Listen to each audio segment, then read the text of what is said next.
It's Te Reo time. I'm fortunate enough to be joined by the CEO of Culture Flow, Sarah Reo. How are you, Sarah? Kia ora. Tēnā koe hoa, kei te tai aho. How are you doing? Doing very well. Hope the Saturday is bubbling along good for you. Where are you at in Aotearoa and what is going on in your world today? Kei kahunganu au I te rānei. I'm in Hawke's Bay today. We're about to head over to Manawatu, so a 2-hour drive ahead of us, but it's a beautiful day here. I just want to give a little shout out to Matua Bobby Gray, who passed away last night. He was a pivotal figure for Ngāti Rangi. So, you know, as our leaders pass on to the other side, Robett, it's more of a challenge for people like you and I and our generation to really step forward and ask the hard questions about Te Ao Māori and a contemporary Aotearoa. It feels that we've lost a few weapons within the Māori community in this last couple of months. It's kind of a sad time, but part of the journey as well, right? Yeah, I think so. And I've got a lot of faith in their teachings, you know, what they've left behind for us. And the focus was really on what our contribution can be for our communities, whether they be small or large. And yeah, I think that'll be really proud of you, bro, and what you're doing with helping other businesses around the world, especially with bringing focus back onto Te Ao Māori. That's so cool. No, I really appreciate it. And, you know, for those unaware, just tuning in, my whānau's from Ngāti Porou, East Coast Gisborne.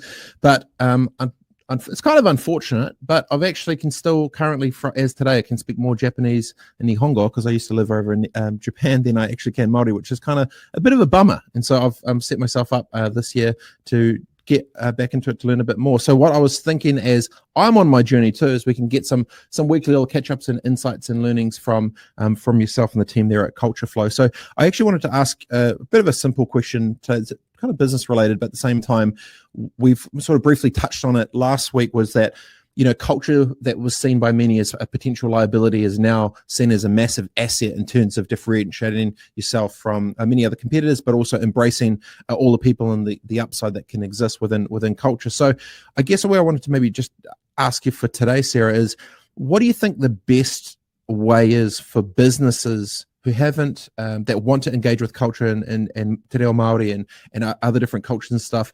What do you think are some good, simple first steps that they can do if they feel kind of a bit threatened or don't know how to sort of approach it? They want to, but they don't know how. How do they start to navigate that?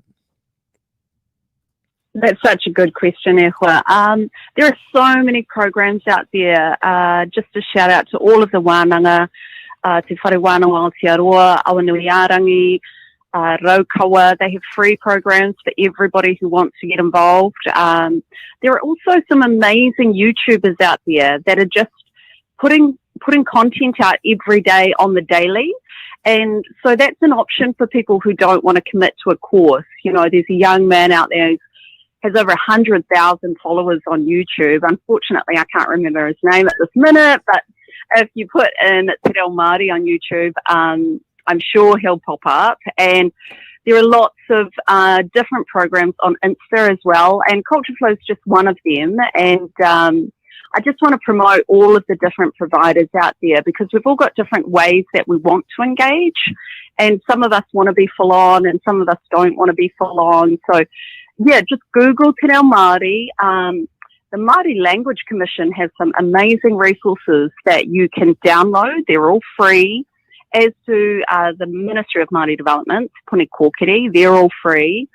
Yeah, and just to start listening to Māori TV, if you can, in Aotearoa, start to watch the channels on Māori TV. There's a lot of options there. But for those of us whom are overseas, I really promote the accessing of the Māori Language Commission's resources. And of course, Cousin Henewehi Mohi has translated all of sort of the Māori anthems, we're calling them the top 100 anthems in New Zealand, into Te Reo Māori. So when you travel on Air New Zealand, you hear those constantly.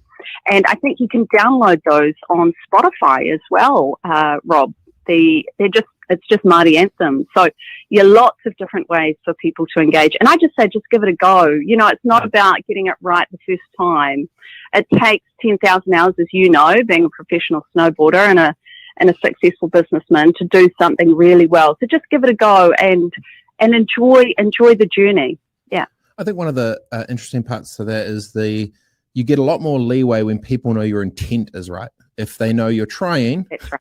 and it may not be perfect, but if you're traveling, you're trying a different language or whatever it may be, but it makes me feel that it's important that more platforms and opportunities open up so people don't feel, threatened, even within their own country, to feel threatened from trying to engage with culture, even though it's sort of new to them before. So it's definitely something that I think is important. I was actually just Googling up there on YouTube as well, and there's quite a few little YouTube channels. One of them was Reo Māori and all sorts. So I think you're definitely right. Just go to youtube.com. You can type in Te Reo Māori, and there's a bunch in there in the mix. So outside of trying to engage, when you look at the future of Māoridom within business and commerce in New Zealand and how it's, I guess, getting more embraced, what do you think the future looks like for culture as it intersects with commerce over the next decade? That's a brilliant question. We touched briefly on the Māori economy last week, and Sir Rob McLeod's paper that he submitted in 2014 to Te Hui Taumata was really speaking about the untapped potential within the Māori population, so the underemployed. And as we work on that solution, so moving the underemployed into the future of work, as they move into those roles of the future of work, IT, cloud programming, artificial intelligence, we see our community moving into spaces that they've previously been non-participants in.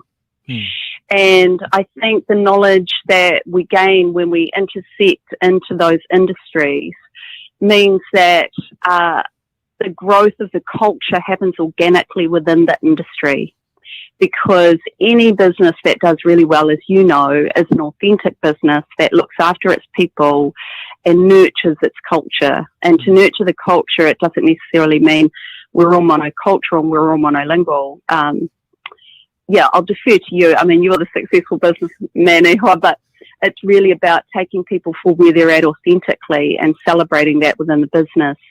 So I think as the Māori economy grows and the Māori population becomes part of the future of work, we'll see Te Ao Māori and Te Reo Māori become an organic and natural part of the commercial world, not because we're trying to, but because it's just going to be a default consequence of us participating. And a good consequence at that. Really appreciate your time, Sarah. Thanks for jumping in. Enjoy the rest of, hope you have a safe drive over. Hugs to you and the whānau, and I'll be catching up with you soon. Really appreciate your time. Okay, ka kite hua, kia pai tora. And there we go. That's Te Reo time for this week. Sarah Reo from Culture Flow.